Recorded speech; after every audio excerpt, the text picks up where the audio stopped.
It's very nice to see everyone here. And thank you for joining us for our first virtual Tulane Alumni Travel Roundtable series.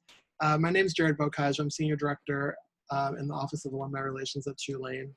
And it's really just my pleasure to see you all today because, as you know, 2020 had other plans for our travel program, but we are very excited to continue to educate people about the wonderful offerings that are to come. And as part of that, there are some people that I'd be very happy to introduce you to today who will help you do that. First is Gabby Cannon. Gabby Cannon is my colleague in the Office of Alumni Relations, and she runs the Alumni Travel Program. Dan Stipa, who is Director of Sales for our special guest company today, Orbridge. Dan, before working for Orbridge, was at Rice for a number of years, so he really understands the alumni travel industry from both sides. And our super very special guest, also a Director of Sales at Orbridge, Ashley Perkins. She is a very super special guest because we lost her to Orbridge. She formerly ran the travel program at Tulane. So certainly it was our loss, but Orbridge's gain. But really, it's Tulane's gain as well because she understands Tulaneans and understands our program. So we're very happy to turn it over to this crew to hear about what's coming in 2021 from Orbridge. Oh, thanks, Jared. That is really a kind introduction. I have to say, I'm really excited about what Gabby is going to do for this program. Those of you who have met Gabby know that above anything, she is a consummate host. I would sort of stand in awe at some events and just sort of watch her work the room, and it is like something to behold. And I can't imagine a better position for her than to do this, other than she's trilingual and she's very well traveled, and she's sort of been my style icon since feels like 2020 when we became friends. But thanks again for having us, and thank you, Dan, for joining us. It's been so nice joining Orbridge with Dan at the same exact time. If we could have predicted what our first year in this business would have been like, I'm not sure that we would have jumped ship quite so soon. Exactly. But it's been interesting, you know?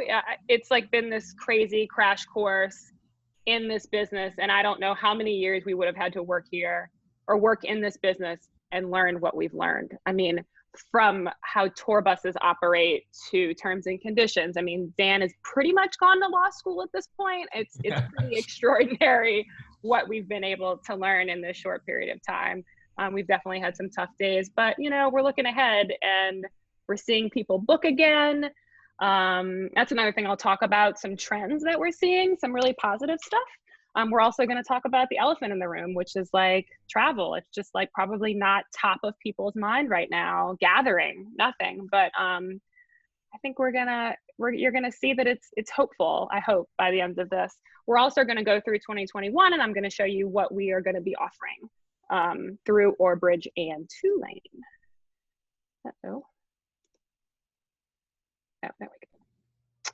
So we've been fortunate enough to work with Tulane since 2015. We've offered 30 plus tours on 5 continents. In 2021, we were fortunate to offer 8 tours. I'll say 4 of those are domestic. Now I'm including Canada in domestic just because that's some of the trends that we're seeing. Orbridge is a pretty data-driven company. So we're able to sort of drill down and see what people are calling about, what they're asking about. A lot of our partners have been surveying their guests, and they've been sharing that information with us, which has been super helpful. And it's questions like, are you going to travel when there's a vaccine? Are you more interested in traveling to places you can drive to? Are short duration, long duration? When they open Europe, are the floodgates going to open? Like, are you going to just like jump and go to Italy? I mean, my answer to that question would be 100,000 times yes. But it's been interesting. And then we've seen how those answers have changed from like June to now. Certainly people are dipping their toes back in domestically. I mean, now we're really fortunate in that I think of all the tour operators that Tulane works with, we offer the most domestic products, and we've done so for a long time. A lot of national parks tours, a lot in Canada, and then some stuff that's close by like the Galapagos, which I feel like people are a little more comfortable going to. It's a 4-hour flight from Miami. We're not crossing any big oceans, you know, there's no late night travel. So those are sort of the trends that we're seeing. A lot of Alaska, Galapagos. What else, Dan, have we been seeing in terms of trends? And we've, surprisingly enough, have seen Egypt really be a destination in terms of international programs. But like you said, Ashley, I think that the bulk of it are including our new like Yosemite, Death Valley, and California Parks program. So overall, I think you captured it, that those domestic destinations are really what seems to be resonating the most right now. Yeah. I think Instagram helps. I think that people have been going to national parks on their own and posting those pictures and with their family and with small groups. And that's been helpful to us, that we can sort of be the middleman, the fixer, so to speak, to get people there and to get people there safely. So another thing that we had to do, we like to say that we're adapted in practice, unchanged in spirit. We've learned through this surveying from talking to our guests is that the two things that are most important to them are health and wellness and safety, and then also flexibility. We have modified our terms so much. We've made them much more flexible. Guests may cancel 30 days from a date of reservation. It used to be 7. So honestly, we are seeing a lot of reservations come in. Last week we had 40-something reservations. It was so exciting, and then we might have had 3 or 4 cancellations come in a day or 2 after. You know, whether this is a great thing to share on this call, it's such a small group. I just want to be candid and say, I think that it just changes day to day. You know, people watch the news and they're feeling good about things and they're talking about a vaccine and goodness. And then who knows what the election is gonna do to our business. You know, it's really interesting to see, but we've also seen people book, cancel, and then book again, you know? So I don't anticipate that really changing a whole lot, but we'll see in November, who knows. We've also introduced fee-free cancellations, just to give people way more flexibility. We've reduced our cancellation penalties. You can also transfer, you can give your credits and extensions to anyone, to friends and family. We're being really flexible based on what we've heard from our guests, you know, and what other tour operators are doing. I think that we are kind of the most flexible, but you have to do it. You know, I mean, we'd rather have them travel with us when they're comfortable rather than make them travel, you know, when they're not. So we're hopeful that that's helpful to us. So Dan has actually traveled in group travel in mid-July. He took our national parks tour, so he's going to walk us through what it looks like right now to travel. And again, these pictures were taken in July, so I think the airport's a little bit more crowded now, but you know, for effect. Actually, I'm not seeing your screen. No. Yeah, is everybody else seeing my screen? Okay. Yes, I can see it. Oh, that's weird. Huh. You are screen sharing. It's very strange. What should I do, do you think, Gabby and Jared? Should I stop sharing and share again, or is there something? I'll pull up your slideshow, and I'll just be running on a separate monitor, so then that way I'll kind of talk and hopefully it will match up. So on this first slide, you're probably seeing the airport, like Ashley said. So as she said, I had the pleasure of actually going on our very first tour that we had operated. And we're really proud that we are really one of the only tour operators out there that are running tours right now. So we've had 3 of our national parks programs operate, and then we are currently, as we speak, our Southwest National Parks programs are operating. And so I live here in Houston, and so these first 2 photos kind of show a picture of what it was like in July at the airport. And last week was on a personal trip, and while there were a little more people, it certainly was not kind of pre-COVID times. And so there's abundant social distancing on everything from the airplane shuttle buses from the parking lot over to the airport, and then in the terminals. And so one of the things that obviously, as you have seen and heard in the news, the hand sanitizer stations, the clear glass dividers and plexiglass, and reduced services inside the airport. And then on the next slide, these are photos from the beginning of the tour. And so on the left-hand side of the screen, you're seeing a picture that I took of the motor coach that we use. So I was sitting in the back of it, and a lot of our tours, their domestic ones that have been going out, have been at about 18 to 20 guests in total. And that includes our expedition leaders and tour directors. And so we're using the full-size motor coaches on most of those departures. And as you can see, there's plenty of social distancing. So we have kind of a checkerboard style. So then that way there are complete rows empty, and no one's really having to sit next to one another. And I will say that all of these kind of modifications to the on-tour experience are shared well in advance with the guests. And so, as Ashley said, we really have been trying to be as flexible as possible. So guests were given, even though we were running this tour, guests were given the option to transfer to a later departure, to have their monies paid to be used for as a future travel credit. So like Ashley said, we certainly didn't quote unquote force anyone to go, but those who did were excited to go and knew everything that would be in place for their health and wellness. And then on the right-hand side of the screen, you see the welcome, this was the start of the welcome dinner. And so it's hard to tell from this photo, but this room is actually one that typically holds about 100 or so individuals.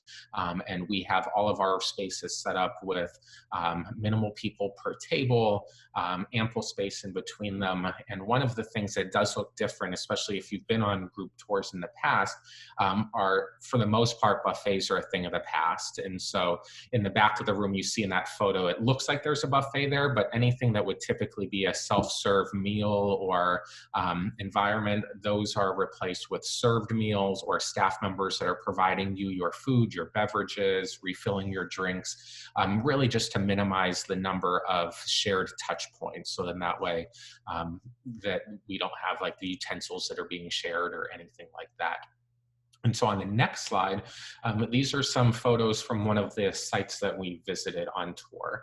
And so in addition to guests being asked to wear face coverings throughout, especially when it's more difficult for social distancing, we do require that everyone that we interact with, so hotel staff members, wait staff, local guides, docents, all wear face coverings as well. So as you can see in the photo on the left-hand side of your screen, the young woman who's standing on that wooden box was our guide at this archaeological dig site. And in addition to wearing face coverings, had hand sanitizer on hand if anyone needed it. And all of the whisper ear devices that we used were wrapped and sanitized so that when we got them, we knew that they weren't like just having been used by another individual. And then on the right-hand side of the screen, you see kind of an aerial shot of the social distancing. And really the point of this photo is to show that one of the advantages right now of group travel is that the operators that you go with already were doing this, but even more so now, really kind of curating some private experiences. So then that way, to make sure as much as possible, the group that you're traveling with that has taken all of these precautions, that is being abundantly safe, is interacting with themselves as much as possible and not being thrust into a crowded museum or something like that. So this is just kind of a site that you, or a photo to kind of show that in this museum, all you see is our group that's there together because we were there before the museum kind of open to the general public. And then on the next slide, these are some photos from the parks themselves. So as I said, this was the National Parks Tours. And so on the left-hand side of the screen, this is our group at the base of Mount Rushmore. So on a lot of these group tours, whether or not there's a professor from the university or just our expert local guides on the ground, there's always that rich educational component. So rather than having those lectures take place in a hotel conference room or something like that, we really do try to take advantage of the outdoor spaces when appropriate. And so Kent is the guide that we had who is kind of giving the presentation. And so we were at the base of Mount Rushmore and he was talking about it. So it actually really did make it a special experience to learn about that in the place that we were visiting versus on in a hotel room.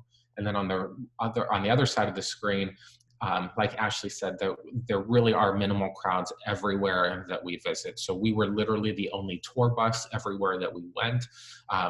Kent was a former park ranger and indicated that if he had to guess, it was probably about 40 to 50% as crowded as what it typically would be at this time of year. So those who do feel comfortable traveling, that are taking the precautions, are really having a really special experience, because you're not in the midst of crowds. And you can see on this kind of boardwalk, when we were at Yellowstone, there's no one in front of us, behind us, down the ramp from us, anything like that. And so this is an area that Kent had said usually people would be pushing and shoving their ways through to kind of see and get up close to things, and that's really not happening. And so kind of these photos hopefully just kind of show that the tours are happening. And I'd like to kind of call attention to the fact that what guests experienced on this tour is exactly what was promised.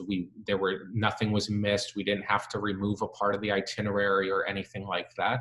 And so guests got the experience that they originally were hoping for and that they had signed up for.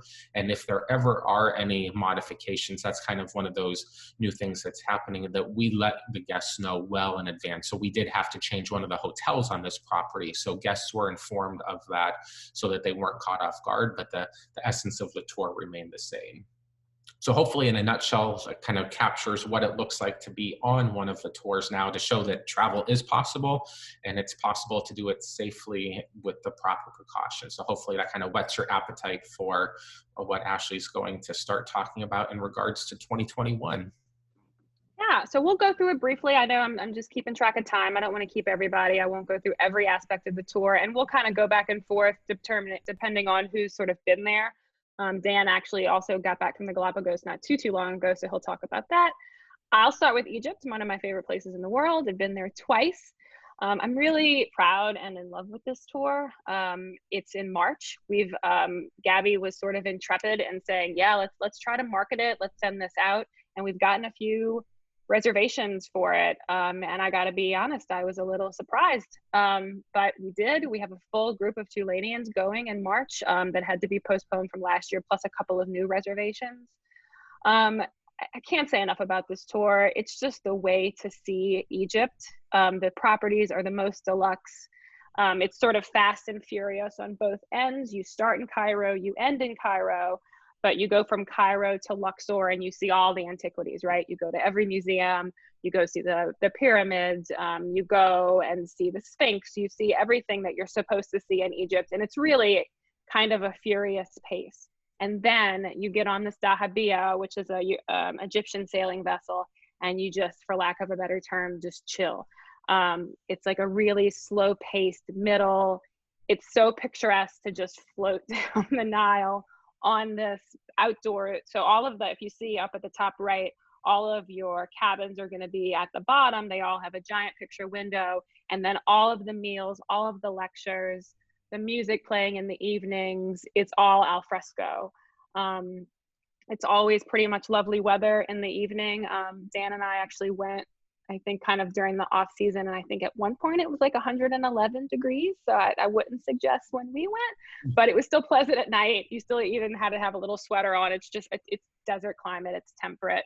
I really do love this tour. Just really proud of it. 14 days. We also offer an 11-day, but it's a little rushed. I mean, you go that far, you really want to experience it. It's pretty inexpensive, starting at $59.95. If you tried to book these properties on your own and tried to sort of get around like that, it'd be difficult.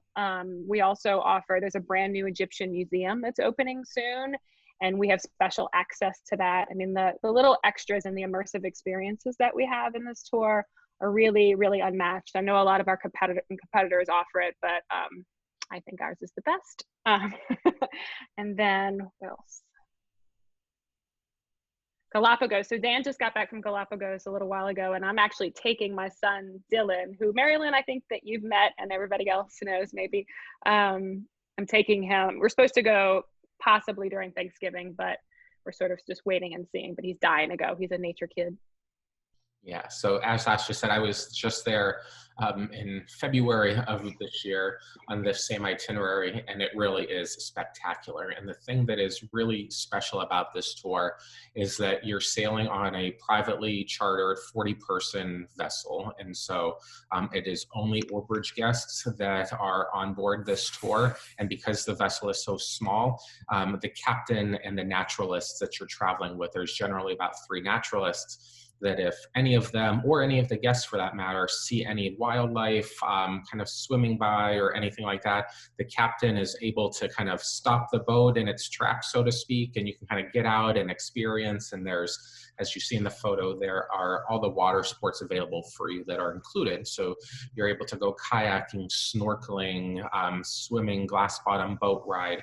And so you really do get to experience and kind of touch and feel and experience the storied land that is so significant and that a lot of people only read about. And so it does include the visits to the Charles Darwin Research Center. You are visiting a lot of the different islands, and each one of them has their own character. And so I kind of went into it thinking that everything you would kind of see and experience the same on each island, and that's really not the case, even down to the topography and the landscape, where they really do vary. And so that the 4-night cruise in the Galapagos is certainly the highlight of this program, but it does start with a immersive day in Quito, where you have some human or people-to-people interactions, and then it ends in Guayaquil at the end. And so, again, can't say enough great things about this program and the intimacy that it provides. And if anybody has any questions, please feel free to stop us. Flavors of Northern Italy. I think Gabby really gravitated to this tour when I was presenting it to her last year, because it's a no single supplement tour, which means we don't charge you if you just would like to go alone. We do have some ladies that like to travel by themselves. Our former director, Charlotte Travioso, is a great example of that. She travels by herself quite a lot. She's sort of intrepid that way. And this is a big draw for folks who would like to go to Italy but don't want to pay that double rate. And I think that when Italy is open again, this is how you're going to want to travel. We rent out the entire villa, so you're only with your group. And I wanted to say something about that too. So we've been a lot of what's happening right now in group travel is really surprising to me. And we've talked to a couple of our colleagues, specifically in the Northeast, who do tend to be a little more conservative when it comes to travel and what they're allowing and what their universities are allowing. But they've been sort of clamoring to market and to travel because I think, A, they want to get out of their house, right? But B, when they do travel, and this is coming from some of our Ivy League partners too, that I think they want to travel with like-minded people and people that they trust. As opposed to like a Viking cruise or something like that, where you just kind of never know. Although that educational component would be there, you kind of see the same things as them. You're not with folks that you know that are gonna, behave. You know what I mean? Follow the rules, whatever they may be at that time. But that's just as an aside. I just wanted to mention that.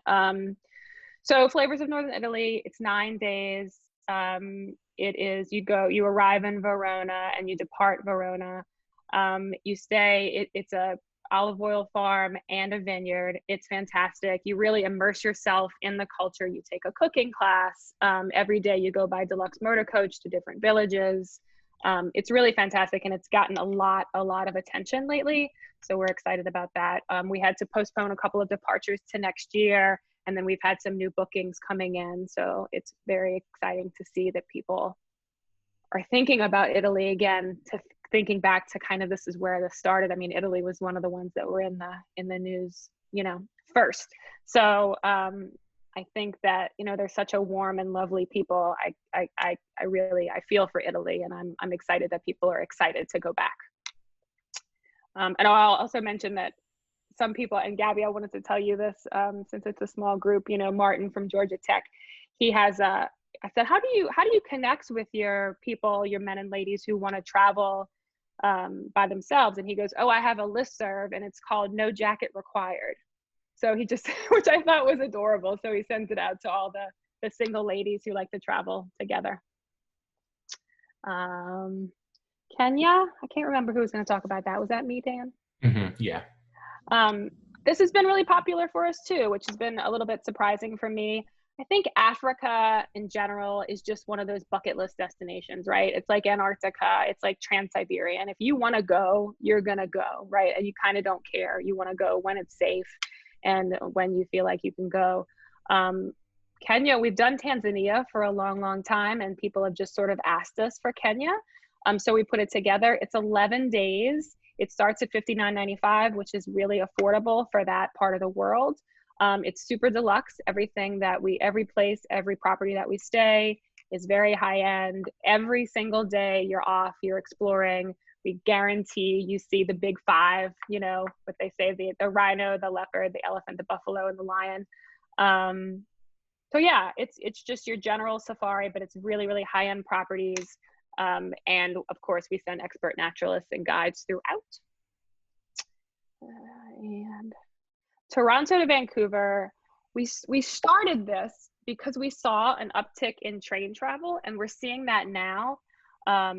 So we are hearing that people are moving a little bit away from cruising, especially like the large cruise ships. And really, we're seeing more of an interest in train travel. And I think if you're going to travel by train, this is how you want to do it.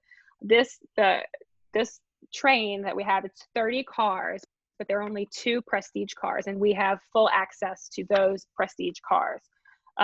In the prestige cars, there's butler service.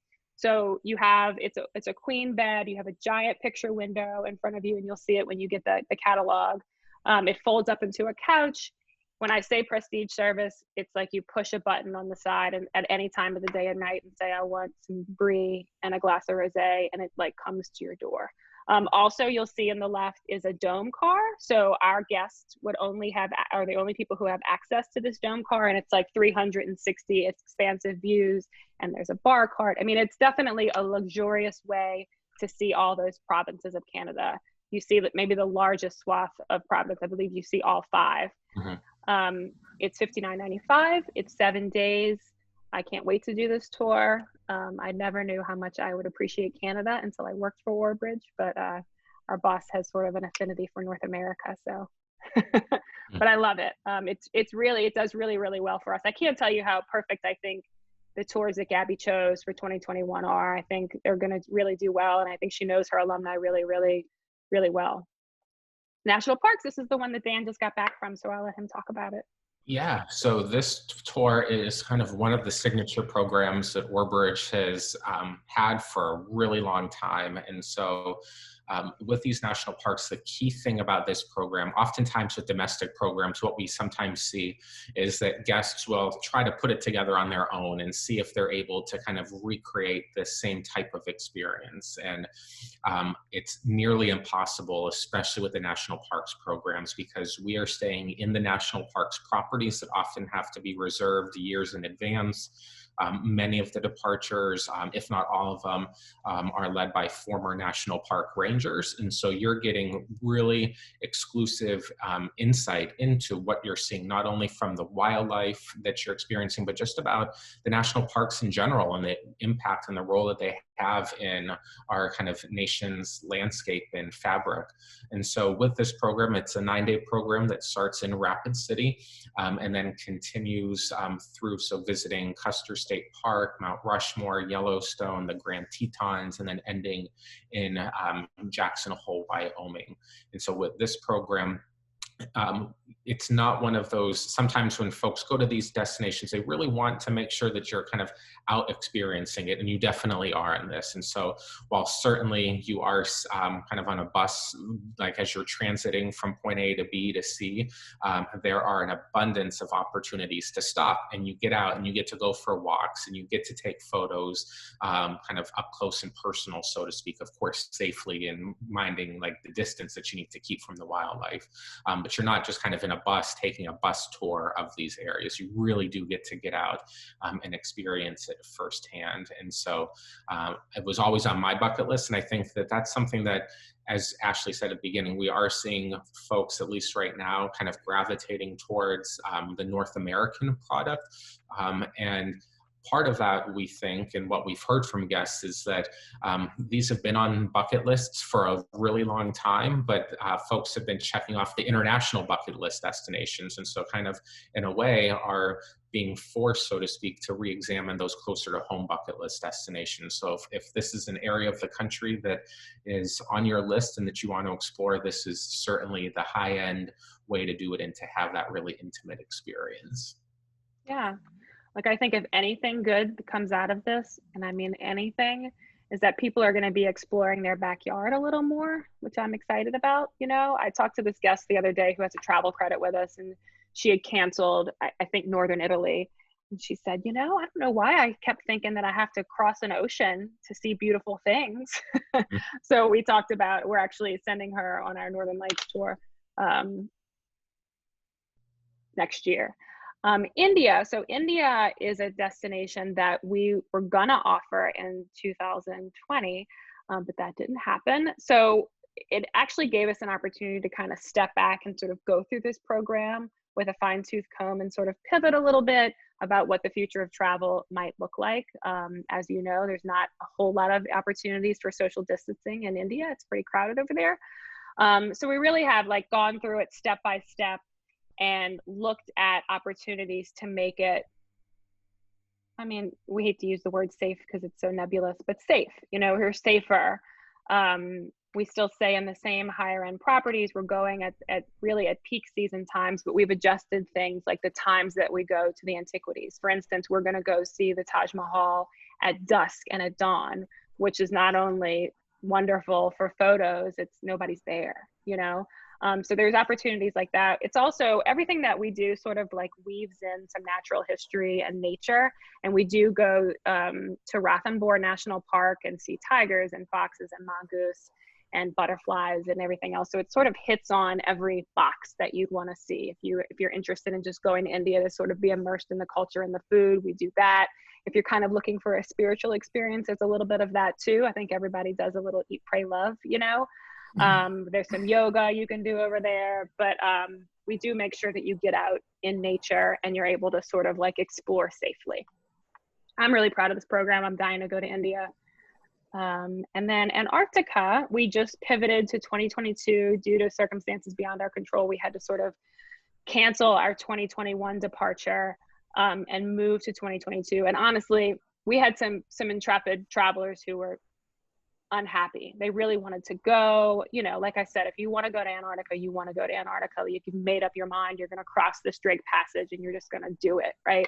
But then they're thinking that maybe in 2022 it'll just be a little easier. You know, there might not be so many restrictions.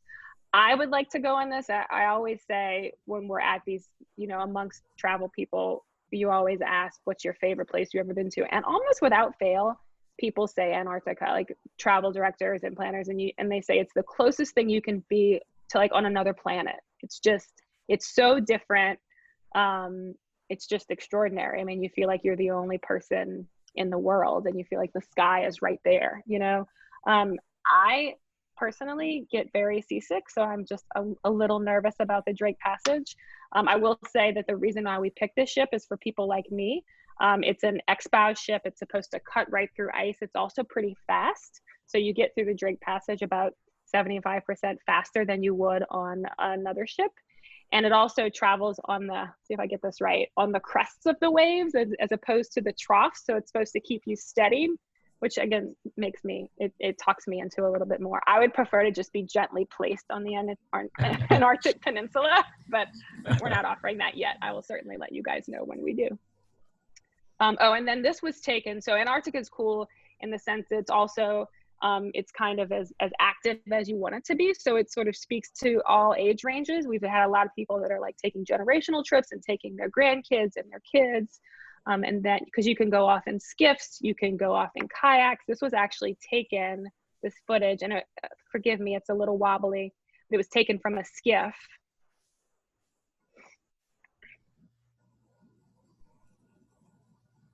I just think it's just so neat. Like, no matter how many times you see a whale breach, you can't not say, oh, you know, it's like my favorite thing.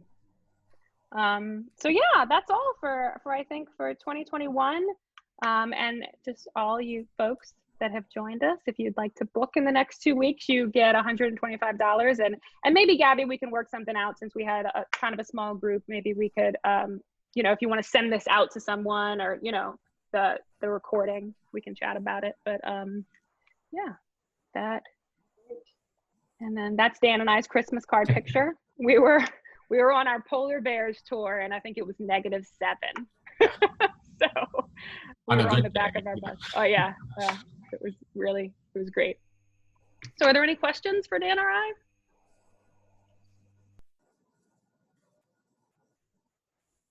No, just everything sounds absolutely wonderful. And I want to sign up for every single trip. It's like you hear one and then you hear about the next one. Oh, I want to do that one too.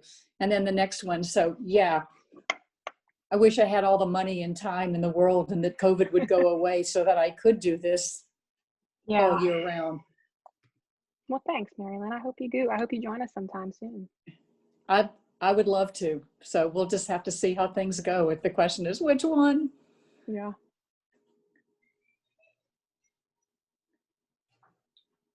Anybody else? I was happy to see that you offer trips for singles. Yeah. For Northern Italy. Are there any other venues that you offer? We usually do one a year. So, and Okay. usually it will be our flavors program. So we offer flavors of Chianti, flavors of Northern Italy, Sicily, Catalonia. Did I cover them all? Yeah. And really we chose that one as a sort of a response to what we were hearing, you know, where those folks want to go. But we're certainly open. Am I missing another one, Dan? Do we offer any other? Not right at this moment. Not right now. You see it a lot on river cruising, you know, like with other operators. So we sort of took that model. But we hope to offer more in the future. Okay, thank you. I have a question. Dan, you had mentioned, you know, obviously having traveled recently, what's the number one surprise that you hear from guests, or the thing that they think is different in this environment that we're currently in? Yeah, great question. So from being on the ground firsthand, this sounds really silly, but the thing that folks talked about the most, and then I'll give a more serious answer, was folks were surprised by the airports, how little stuff was open in the airports, and folks who maybe used to go to like their preferred like airline lounge or a restaurant or something like that, that a lot of those were closed in like all the different airports. And so I think just kind of on the surface level, folks were surprised by the airports. But then kind of the more serious answer is that I think that folks were really pleasantly surprised with how safe they felt throughout, between the protocols that we have in place, the preparation that we gave before trip in terms of what was expected in terms of face coverings, hand sanitizer, kind of the staggered bus seating, and all those different types of elements. I think that there were some folks who felt who went into the tour excited for it, but maybe a little bit apprehensive, understandably so. And so they were pleasantly surprised that that it was a safe and that it was enjoyable, and that they didn't feel that all the precautions were a hindrance to them being able to enjoy and experience the tour as they had originally planned. That's great.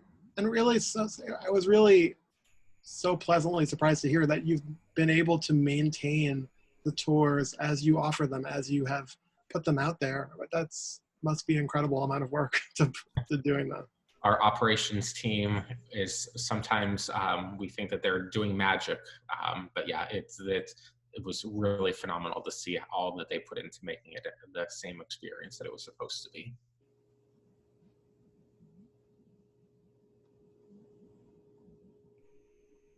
Any other questions? Well, thank you so much for having us, Gabby and Jared. It's good to see you. It's good to see you, Mary Lynn. It's nice to meet you, Diana. Nice to meet you. Thank you. We really just want to thank you, Dan and Ashley, for walking us through this amazing program, and for all the work that you're doing to make it safe for our travelers. And thanks to all of you travelers who have joined on the call today. I mean, you are what make this program special, and we're just so much looking forward to providing these experiences and having Tulaneans share in what is such a special experience. So We definitely hope you'll check out the rest of our series throughout the fall.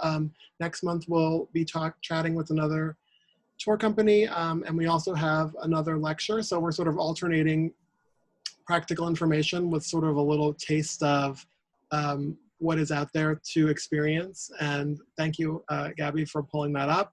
You'll see our upcoming information. Actually, our next lecture is A Journey to Italy. So a perfect pair to discover the flavors of Northern Italy. And that's with Professor Luongo from the History Department and Professor Flora from the Newcomb Art Department. So they'll be having a really, I think, interesting conversation, and one that hopefully will stimulate even more interest, Mary Lynn.